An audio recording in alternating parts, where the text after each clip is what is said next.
C'est un plaisir pour moi d'être avec vous ce matin pour explorer une question qui interpelle ce qu'on pourrait appeler la ressource ou une des ressources les plus fondamentales de l'intelligence artificielle, les données massives.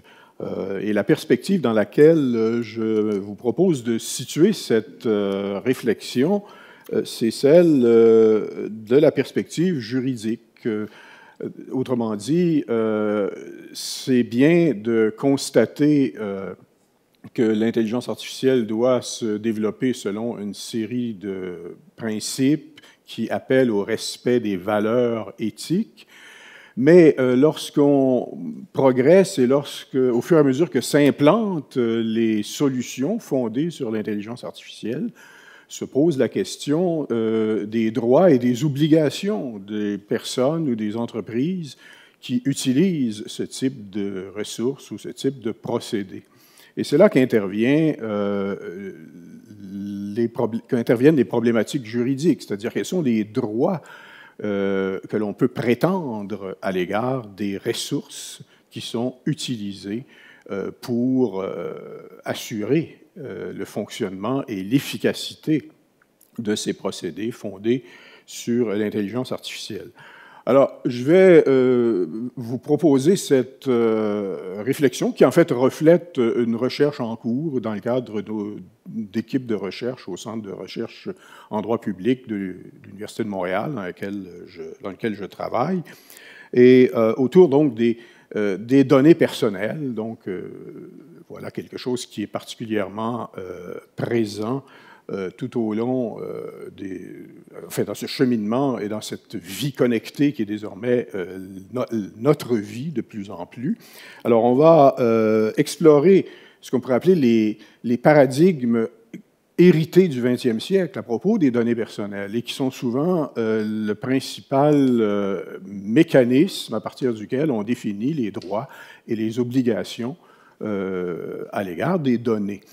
On va constater le caractère insuffisant de ces paradigmes, le caractère souvent même profondément inefficace et contre-productif, d'où l'intérêt de rechercher une certaine sophistication dans le statut juridique des données. Et une des hypothèses qu'il s'agit d'explorer ce matin, c'est précisément, est-ce que les données, une fois qu'elles sont massifiées, est-ce que ça ne devient pas une ressource commune au même titre que l'air et l'eau, qui sont, lorsque l'air et l'eau sont dans notre corps, c'est une ressource intimement liée à notre individualité et à notre personnalité, mais l'air et l'eau, pour pouvoir être effectivement utiles pour notre vie, doit aussi être envisagée comme une ressource qui a un caractère commun, puisque l'air et l'eau, si elle est empoisonnée, si ces ressources sont empoisonnées, la vie devient impossible.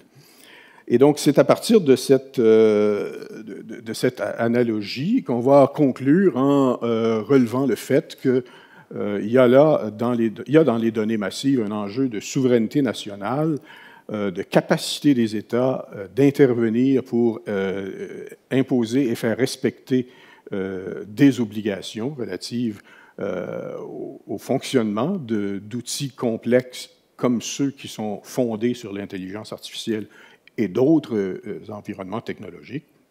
Et bien sûr, quelle serait l'allure que pourrait prendre un tel droit collectif ou un tel droit sur une ressource qui a un caractère commun.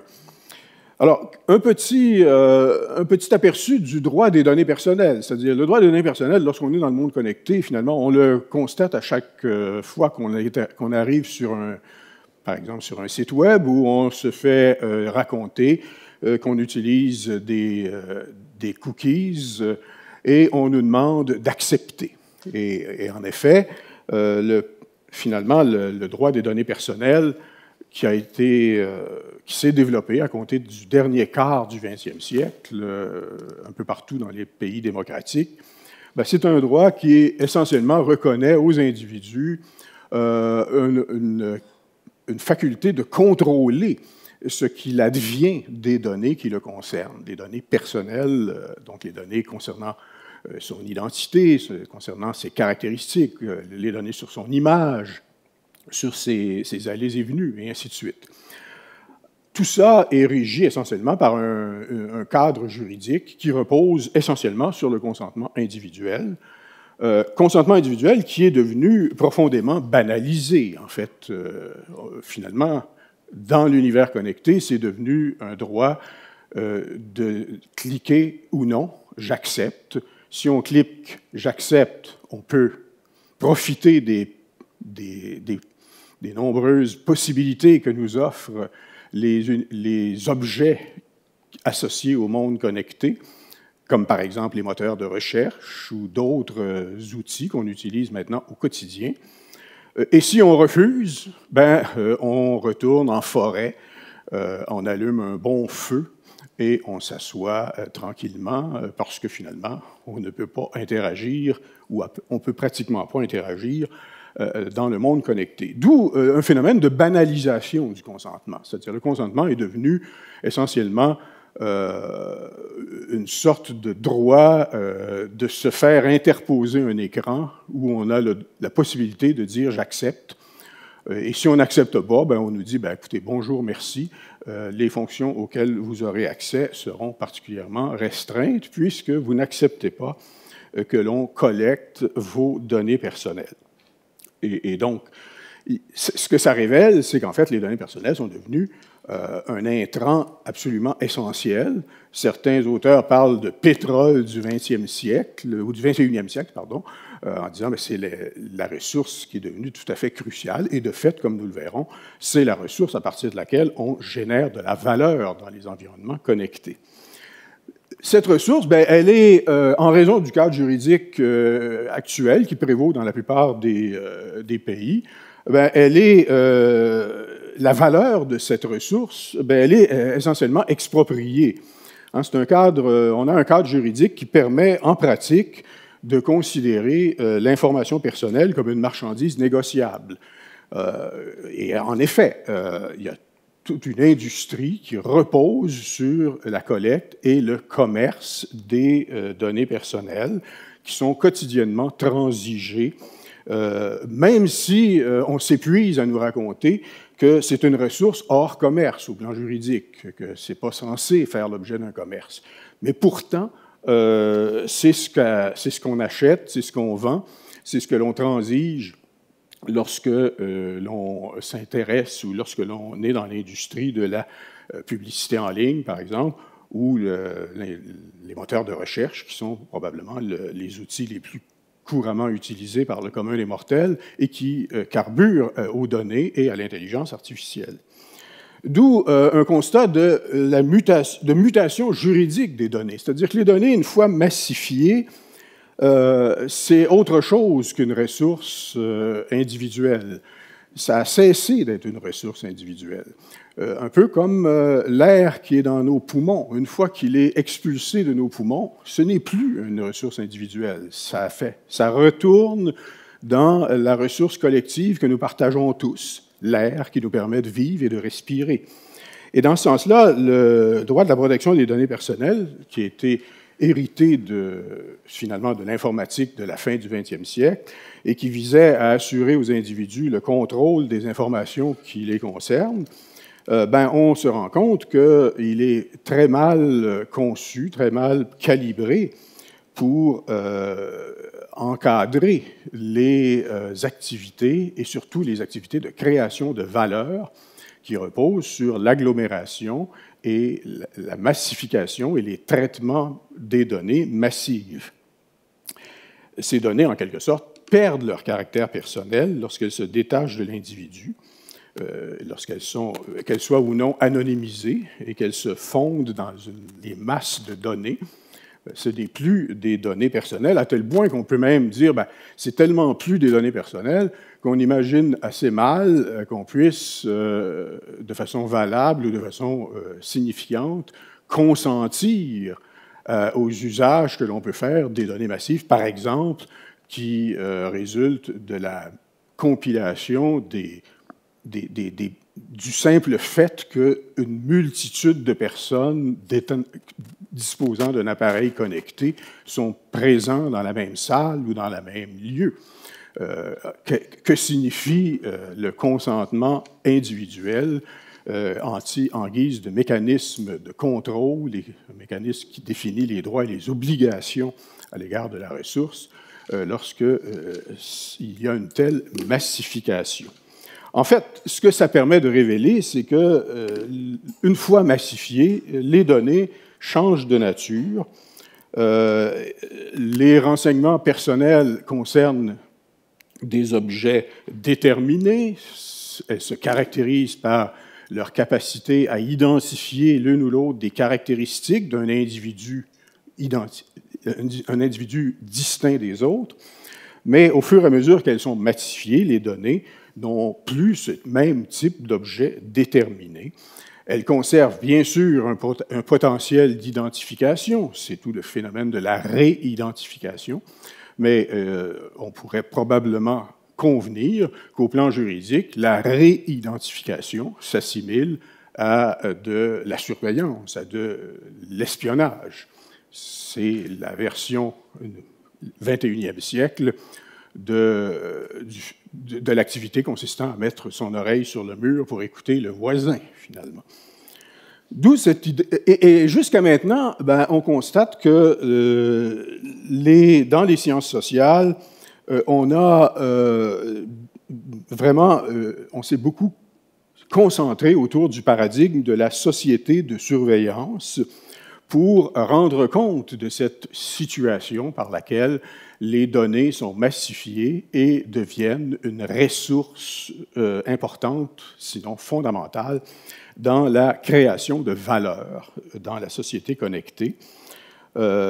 Et donc, on a ce paradigme de la société de surveillance qui vient en quelque sorte exprimer jusqu'à un certain point l'angoisse et le malaise que l'on ressent très souvent à l'égard de cette capacité désormais apparemment sans limite de collecter, compiler, analyser des données qui concernent non seulement les individus, mais finalement tout ce qui se déroule finalement et qui est susceptible d'être observé et calculé.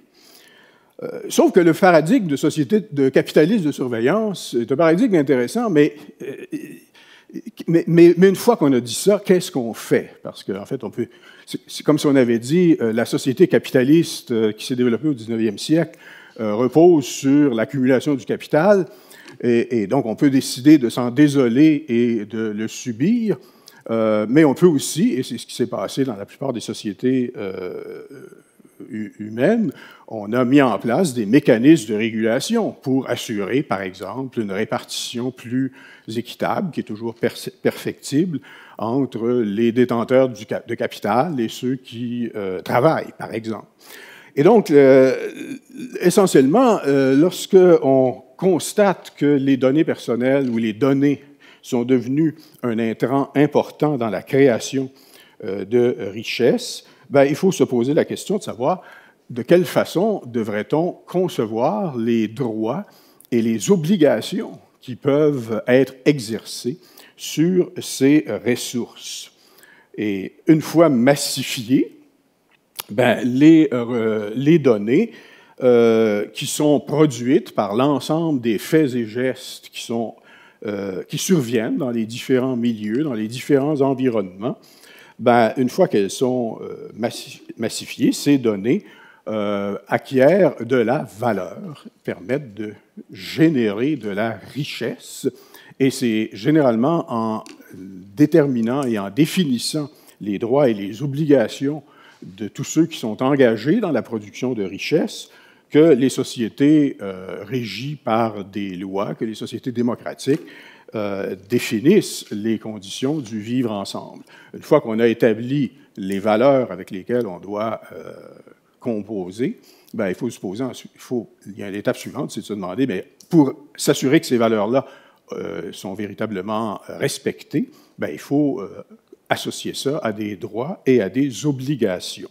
D'où l'importance de situer les mécanismes, les paradigmes et les idées à partir desquels on pourra penser la capacité des États à réguler ces activités des sociétés dites de capitalisme de surveillance. Des mécanismes, autrement dit, qu'en est-il des mécanismes qui détermineront les droits et les obligations des personnes, des entreprises, des individus, des gouvernements, dans la production de valeur à partir des données? Actuellement, faute d'un cadre juridique cohérent et efficace, il faut constater que cette valeur est à toute fin pratique accaparée sans réelle contrepartie. Dans le monde connecté, sauf un certain nombre d'exceptions, les protections auxquelles on peut prétendre, c'est les protections du droit de consentir ou non à ce que les données soient utilisées. Et le consentement individuel n'a probablement pas beaucoup de sens. Par exemple, au nom de quoi ou à quoi rime le consentement individuel lorsqu'on nous demande de consentir, lorsque ces données sont utilisées dans des processus de traitement d'informations, notamment d'intelligence artificielle, qui comporteraient des biais systémiques ou des biais discriminatoires. Alors, comment peut-on prétendre que les individus qui consentent auraient consenti à ce type de problème? Or, les pays qui reconnaissent les droits fondamentaux, et notamment le droit à l'égalité, ont à cœur de mettre en place des mécanismes qui assurent que l'utilisation des technologies, y compris celle de l'intelligence artificielle, se fasse dans le respect, par exemple, du droit à l'égalité. Et donc, par conséquent, il y a nécessairement une limite à l'utilisation ou au développement des technologies qui est celle du respect, par exemple, d'une règle comme le droit à l'égalité. Alors, une hypothèse possible, c'est de considérer les données comme fonctionnant dans le cadre d'un cycle de vie. Et ça permet de réconcilier cette ambiguïté entre données personnelles et données massives, et surtout identifier à quel moment la donnée cesse d'être personnelle et à quel moment elle devrait devenir objet d'un droit collectif, c'est-à-dire un droit exercé par la collectivité, sans pour autant prétendre, comme parfois on peut être tenté de le faire, que du fait que l'on reconnaît le caractère de droit collectif, le caractère collectif des droits qu'on peut exercer sur les données massives, ça n'emporte pas automatiquement et ça n'emporte pas du tout, à toute fin pratique, le droit de faire ce qu'on veut avec les données personnelles. Autrement dit, les données qui sont associées aux personnes, et c'est pour ça que l'analogie avec l'eau et l'air me semble intéressante pour illustrer le concept, finalement. Les données, un peu comme l'air qui est dans notre corps, un peu comme l'eau qui est dans notre corps, tant que ça reste dans notre corps, tant que c'est associé à notre personne et à la personne de l'individu, on parle alors de données personnelles et qui doivent donc être associées à un régime de protection qui garantit aux individus la capacité de contrôler ce qu'il advient de ces données, tant et aussi longtemps qu'elles demeurent personnelles. Mais une fois que ces données se détachent de l'individu, une fois qu'elles se massifient, qu'elles ne font pas l'objet de réidentification. Si elles font l'objet de réidentification, ça devient de l'intrusion et on revient dans l'univers du droit de la protection des données personnelles.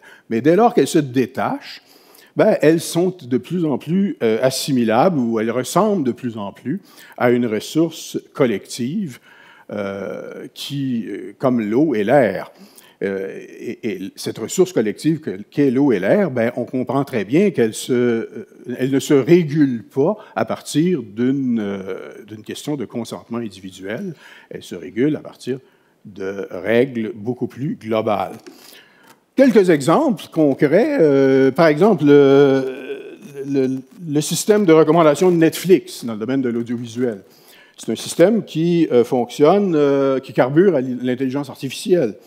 il comporte comme principaux intrants tout un ensemble de renseignements qui, à l'origine, sont des renseignements personnels sur les abonnés, les personnes qui utilisent le service en ligne de diffusion là, de Netflix. Et ça permet de faire fonctionner un système de recommandation particulièrement efficace, particulièrement performant, qui fait en sorte que lorsqu'on est abonné à Netflix, l'application, enfin la plateforme nous propose des produits ou des œuvres audiovisuelles qui finissent par correspondre, ou en tout cas ont beaucoup de chances de correspondre à nos goûts.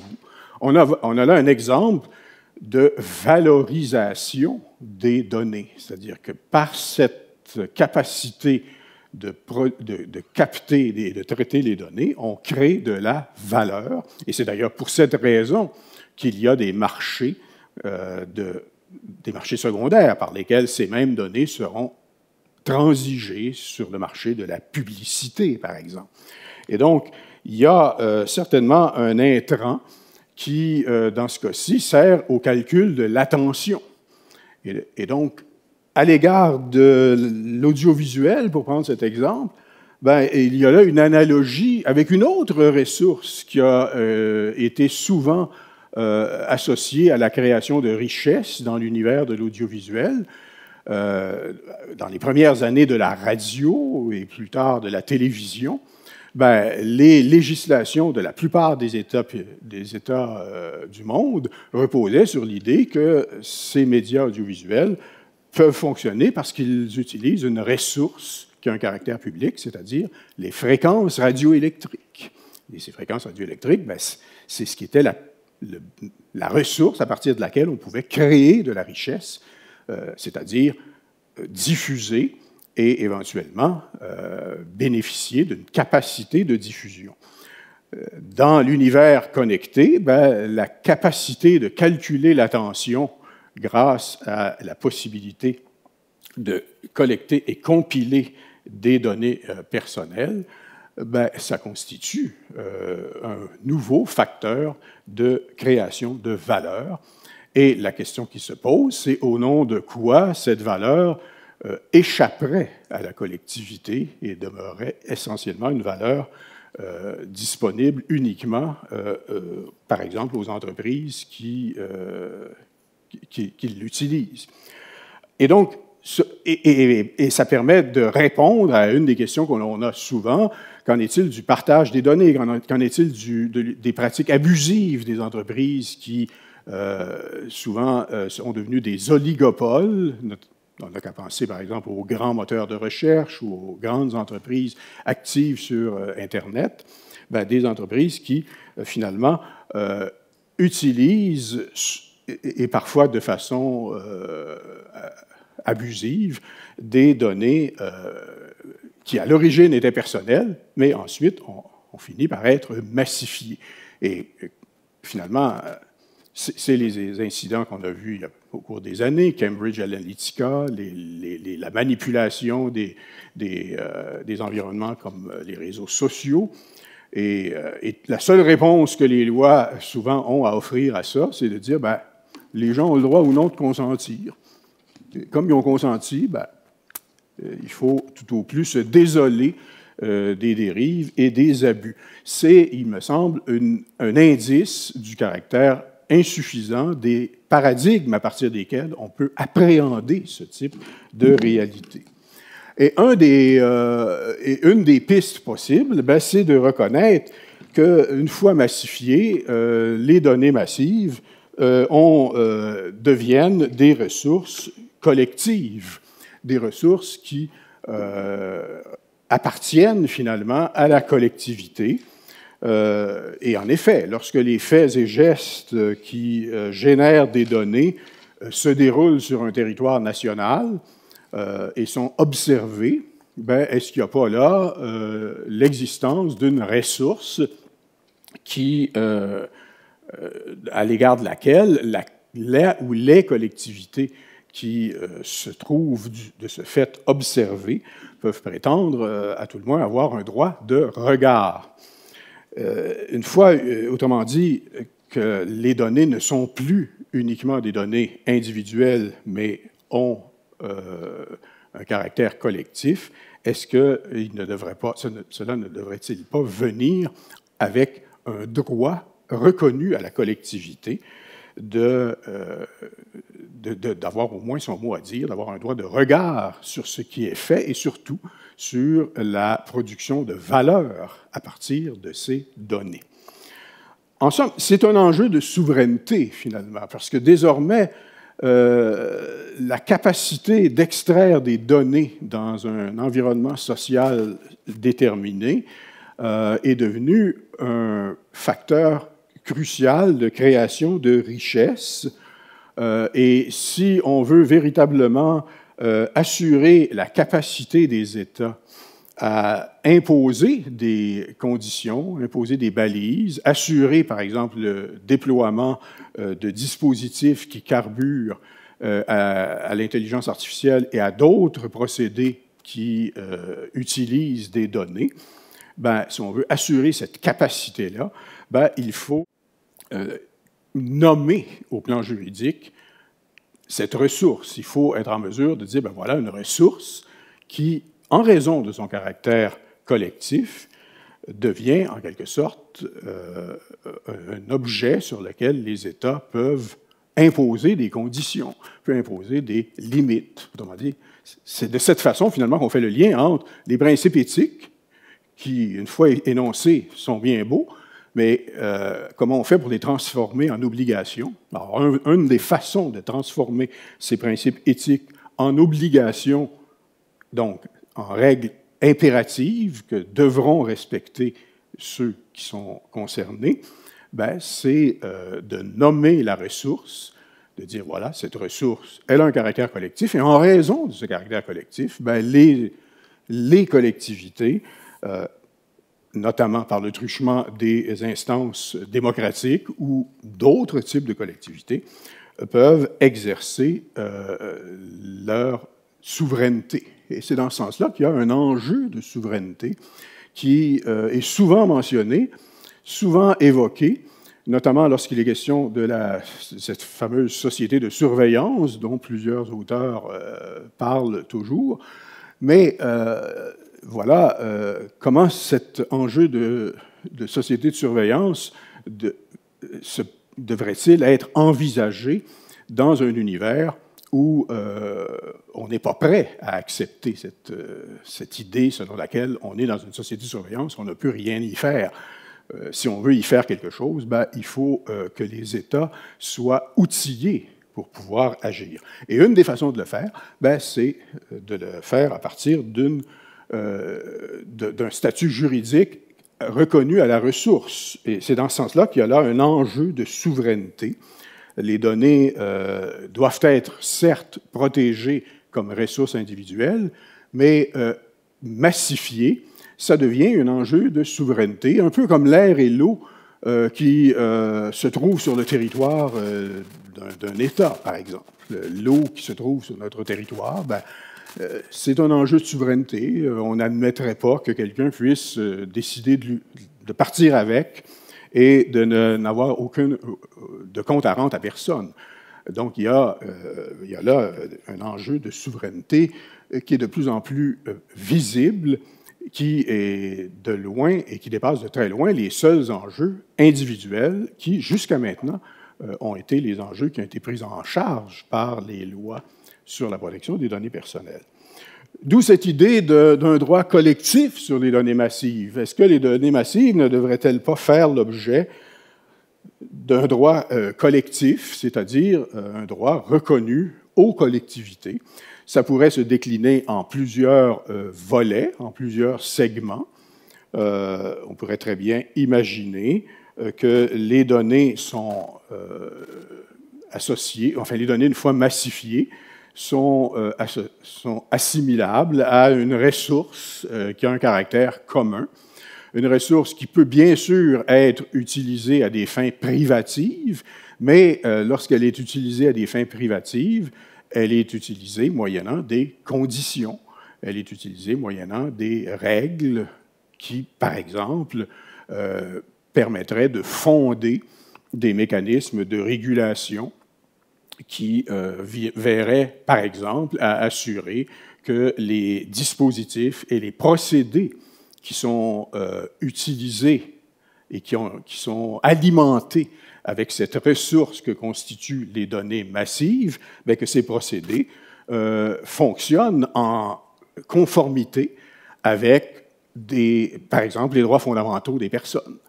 le droit à l'égalité, le droit à la protection de la dignité humaine, autrement dit, les règles ou les principes éthiques auxquels tous sont attachés a priori, mais qu'il faut, évidemment, dont il faut assurer ce qu'on pourrait appeler l'efficacité. Ça me mène à ma conclusion. La conclusion, c'est que le monde connecté force un réexamen des processus par lesquels s'exprime la souveraineté et s'expriment les lois. Dans les milieux juridiques, enfin les milieux de la recherche juridique, on a l'habitude de dire le développement technologique, c'est pas uniquement une affaire de technologie, c'est aussi une affaire d'ajustement des paradigmes associés aux législations. Souvent, dans la littérature, on nous présente la technologie comme quelque chose qui bouge et qui progresse, et les lois, bien ça resterait comme c'était au 19e siècle. Hein. Souvent, dans les discours sur ça, on dit toujours, bien, les lois sont comme ça, puis elles n'ont pas vocation à changer, ça va rester comme ça. Et donc, évidemment, on conclut que les lois ne s'appliquent pas ou sont inapplicables. Or, les lois changent, les lois se modifient. Les lois que nous avons aujourd'hui dans la plupart de nos États ne sont pas celles qui prévalaient il y a plusieurs décennies. Et justement, les lois, pour qu'on puisse s'assurer qu'elles aient véritablement vocation à changer, bien, il importe d'identifier les paradigmes sur lesquels elles vont se fonder. D'où la nécessité aussi de s'affranchir de certains blocages épistémologiques.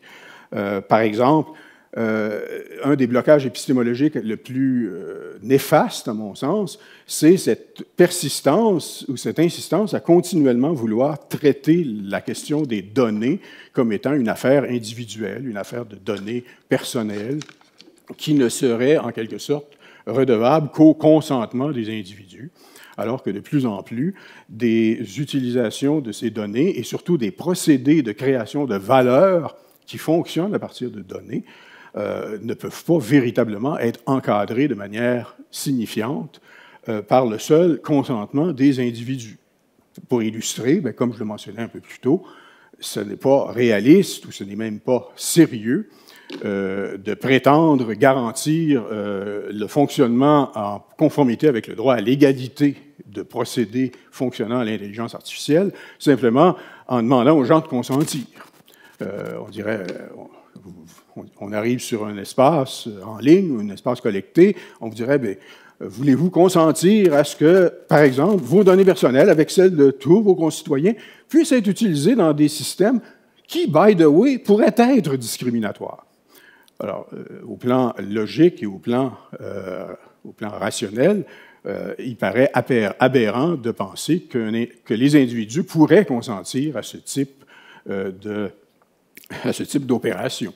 Mais dans l'état actuel des choses, malheureusement, si on ne fait rien, si le cadre juridique n'est pas adapté pour assurer la prise en charge de la massification des données, bien, il est à craindre que l'on se retrouve devant cette pitoyable situation dans laquelle on aura bien sûr l'illusion que nos données personnelles comme individus sont protégées, mais les autres valeurs, qui sont tout aussi importantes pour la dignité humaine, risquent d'être laissées aux aléas du commerce et des opérations sur les données, les transferts de valeurs à partir desquels on valorise les données personnelles. Et c'est ma conclusion. J'espère que je n'ai pas défoncé le temps. Si oui, je m'en excuse. Sinon, je m'en félicite. Merci pour votre exposé. Je déjeunais hier avec un de vos ministres en tant qu'un des piliers de ce truc et qui m'expliquait qu'il y avait une loi qui allait... Je lui disais, mais ça ne peut pas être personnel, des données de santé, c'est payé par la collectivité. Et il était rigoureusement contre. Et il disait les données doivent être personnelles. Enfin, il n'y avait même pas débat. Et je suis tout aussi contre que vous sur cette obsession de la... Ce d'autant qu'il était prêt à admettre, je lui ai dit, mais ce qui se passe en France, c'est qu'ils prennent les données de la Sécu et ils les revendent, voire ils les donnent aux GAFAM, ce qui est absurde. Alors ma question, c'est pourquoi, d'où vient, d'un point de vue psychiatrique, civilisationnel, comment vous expliquez cette espèce d'obsession sur la propriété personnelle des données du corps? C'est enraciné dans quoi? Dans le droit romain, dans la religion, que sais-je? Parce que ça paraît tellement absurde. Je pense qu'une explication possible, c'est que, je dirais, beaucoup de réflexions autour des données personnelles se sont développées à partir de ce qu'on pourrait appeler les frayeurs de surveillance.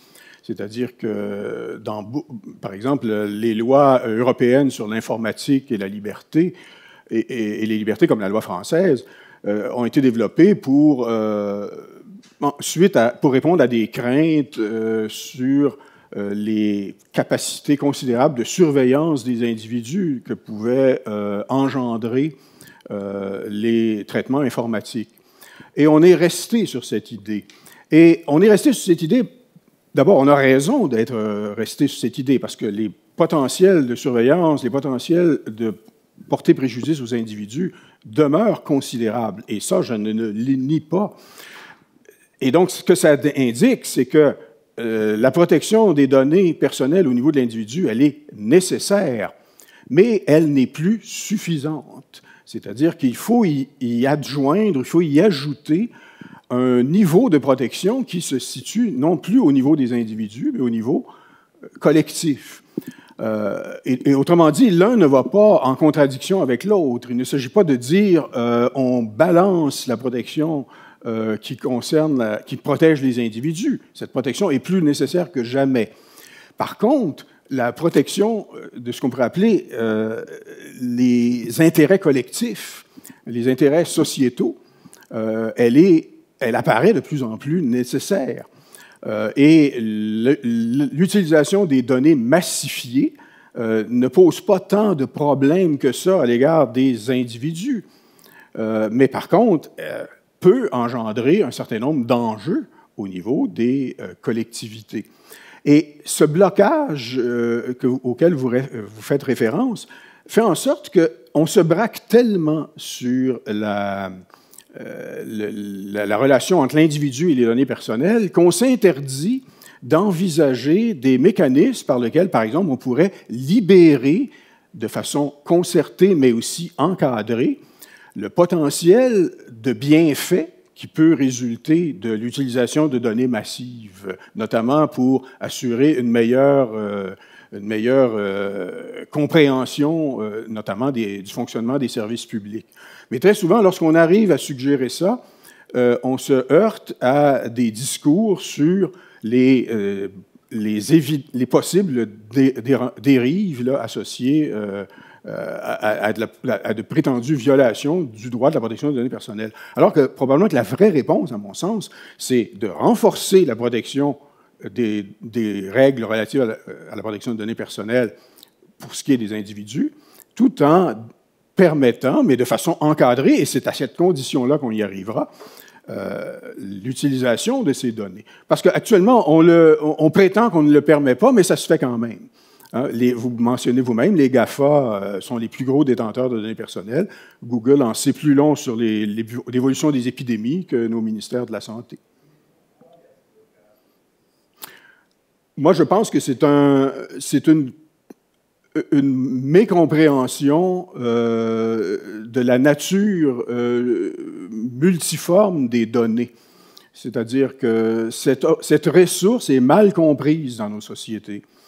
Elle est appréhendée comme une histoire, comme une affaire personnelle, une affaire individuelle. Et dès lors qu'on fait référence au fait que les données qui sont à l'origine produites par les individus, mais lorsqu'on les additionne, ça devient autre chose, c'est aussitôt soupçonné de complot de surveillance. Et avec raison, parce qu'on fait valoir, tout à fait avec raison, que, par exemple, les grandes entreprises comme les GAFAM maîtrisent des données personnelles et d'autres données et ont entre leurs mains des capacités considérables de surveillance. Ce qui est désolant, c'est que plutôt que de se demander qu'est-ce qu'on fait pour justement encadrer ces capacités de surveillance désormais entre les mains d'entreprises, de méga-entreprises comme les GAFAM, ben, on fait des discours sur la société de surveillance. Moi, c'est ce que je reproche à beaucoup de collègues en sciences sociales, c'est qu'on se lamente sur la société de surveillance, mais on est assez peu loquace pour identifier qu'est-ce qu'on devrait faire pour assurer la régulation de ces procédés qui, de toute façon, se sont développés, qu'on aime ça ou non.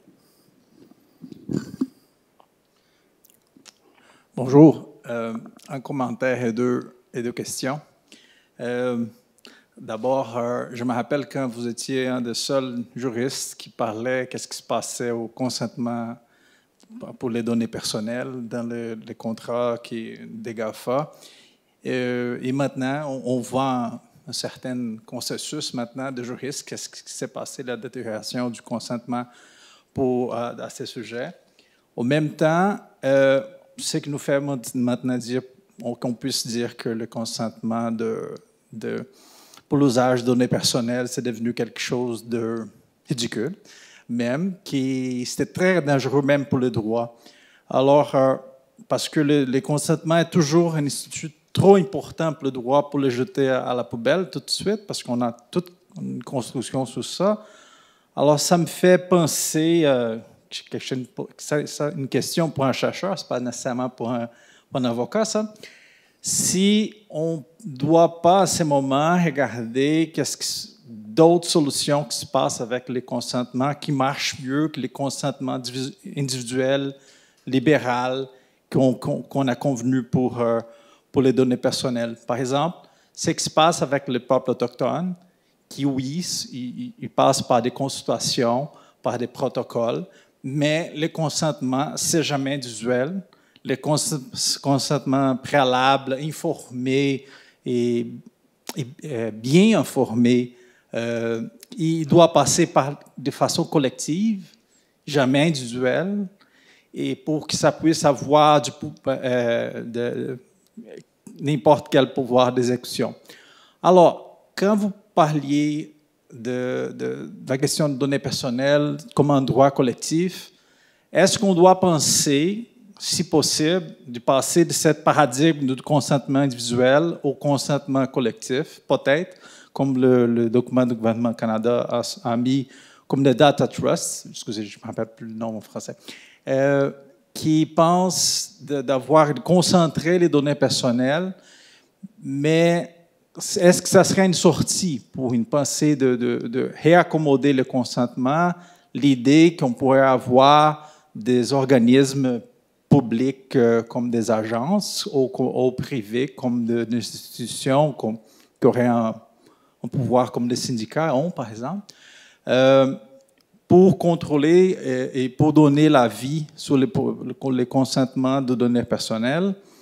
Et si on passe à ça, est-ce que les institutions que nous avons maintenant, comme les institutions gouvernementales pour la protection de données personnelles, est-ce que ça serait ces organismes-là ou est-ce qu'on... Parce qu'on sait qu'ils n'ont pas assez d'aidants pour avoir la force. Ou est-ce qu'on doit créer de nouvelles institutions?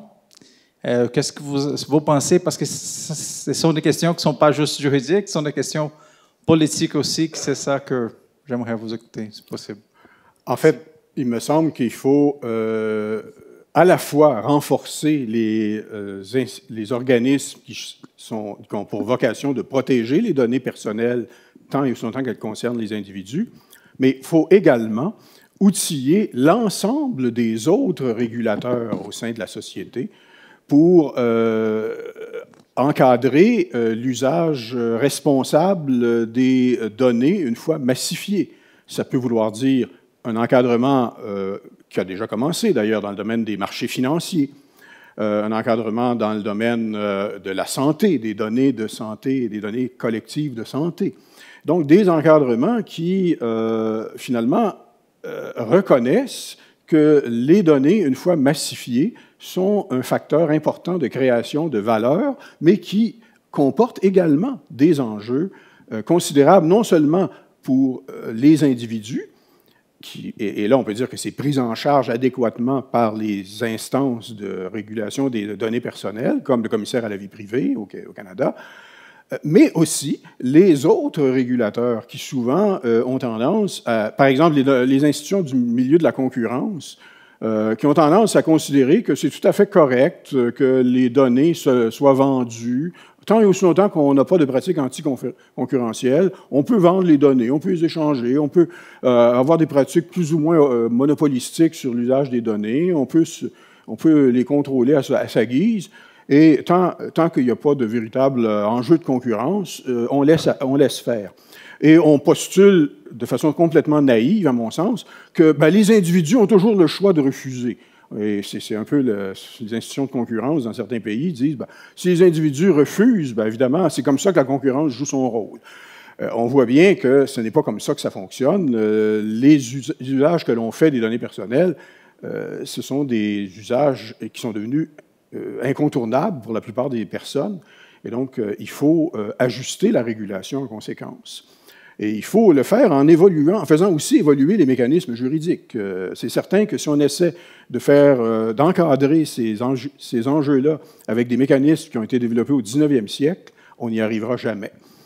Il faut postuler que les mécanismes juridiques, les mécanismes de tribunaux, mais les mécanismes, doivent évoluer aussi. Et ça, c'est souvent oublié, parce que le milieu juridique, il faut bien le dire, est un milieu qui est souvent tourné vers le passé, plutôt que tourné vers l'innovation et le futur. Bonjour. J'avais une question, c'est assez rapide, mais dans nos sociétés aujourd'hui où il y a vraiment une prédominance de cette logique-là de maximisation des profits et des données aussi aujourd'hui, et il y a une prédominance de cette raison numérique dont on parlait, où on cherche à marchandiser chaque séquence de la vie quotidienne de la personne.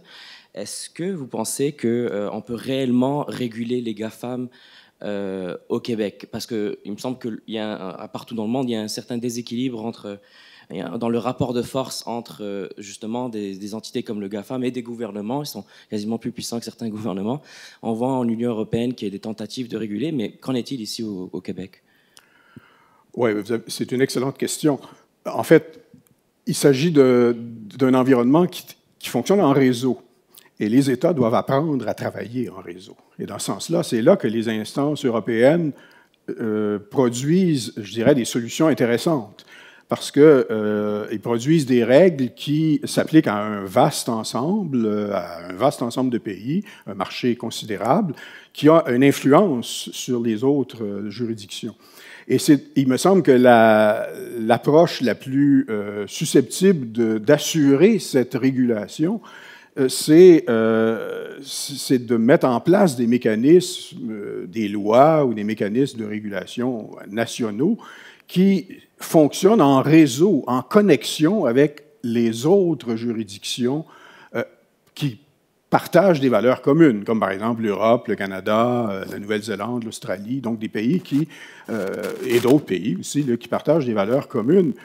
Et là, à ce moment-là, on a une meilleure capacité de mettre en place des processus de régulation conséquents, et conséquents notamment à la dimension de ces environnements. Vous parlez des GAFAM, avec raison. Et donc, c'est de ça dont on parle lorsqu'il s'agit de dire qu'il faut faire évoluer les mécanismes juridiques. Si on les pense uniquement dans une boîte de souveraineté territoriale, comme on le faisait autrefois, on risque effectivement de se retrouver devant des défis et des inefficacités. Merci beaucoup, Pierre, pour cette conférence juridiquement sensée. Je vais donc passer à la synthèse. Donc, votre question défi était: les données massives sont-elles une ressource collective? Et donc, on a pris une voie juridique pour répondre à cette question. Tout au long de l'exposé, vous nous avez a essayé de nous démontrer l'ambiguïté entre données personnelles et données massives. Et donc, on a pu avoir plusieurs choses qui ont été mises en évidence, donc explorer les paradigmes du XXIe siècle, les droits et obligations et les potentielles solutions. Vous avez commencé par nous rappeler à tous qu'au final, cliquer pour accepter des droits, c'est pas seulement donner un nom, donner un âge, donner une préférence pour telle ou telle vidéo, mais c'est quelque chose qui va finir dans le domaine collectif. Donc ça nous fait déjà réfléchir sur notre conscience à accepter de donner nos données ou pas. Et c'est surtout que vous avez présenté du coup la donnée personnelle comme une donnée marchande. Vous avez même énoncé la donnée, c'est le pétrole du XXIe siècle. Et c'est un exemple qui m'a fortement percutée, puisque récemment, je suis allée voir une pièce de théâtre à Montréal qui s'appelle Pétrole de François Arkim-Moldo, qui dénonçait la non-implication plutôt des acteurs privés dans la lutte contre l'utilisation massive du pétrole et les potentielles solutions. Et j'ai eu l'impression de revoir cette pièce de théâtre à travers votre discours, dans le sens que vous mettez un point d'honneur à exprimer tous les acteurs qui sont responsables dans la prise en compte de ces données, et c'est super important, autant important que l'aspect écologique ou l'aspect éthique de ces données. Donc, vous avez exprimé que, pour le moment, d'un point de vue juridique, ça reste une marchandise négociable, malheureusement, et qu'une fois banalisé, c'est comme l'air des poumons, c'est plus personnel. Et ça, c'est très important de le rappeler pour notre propre conscience, à accepter ou pas accepter de donner notre consentement quand on visite des sites internet. Et vous avez donné par contre quand même quelque chose de positif, dans le sens où c'est pas non plus que du négatif le consentement des données, comme avec Netflix qui nous recommande des recommandations tellement fiables à notre goût que ça donne une valorisation des données qui est importante. Et vous avez donc fini par nous dire qu'il faut que l'État reconnaisse du coup la surveillance des données, et il nous faut un statut qui permette de reconnaître les données d'un point de vue personnel, mais aussi collectivement, en donnant un droit collectif des données massives, c'est-à-dire un droit à caractère commun pour être utilisé à des fins privatives, mais qui réglera moyennement l'efficacité et surtout l'utilisation abusive des données. Ensuite, en conclusion, vous nous avez dit que le monde connecté, ça redéfinit la souveraineté, et vous l'avez bien exprimé pendant tout le long de votre présentation. Donc les lois ne sont pas fixes, elles sont capables de s'adapter.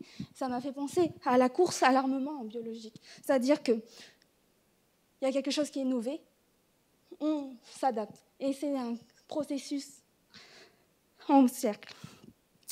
Et enfin, moi je dirais que pour répondre à la question, la meilleure des expressions, c'est un pour tous, tous pour un.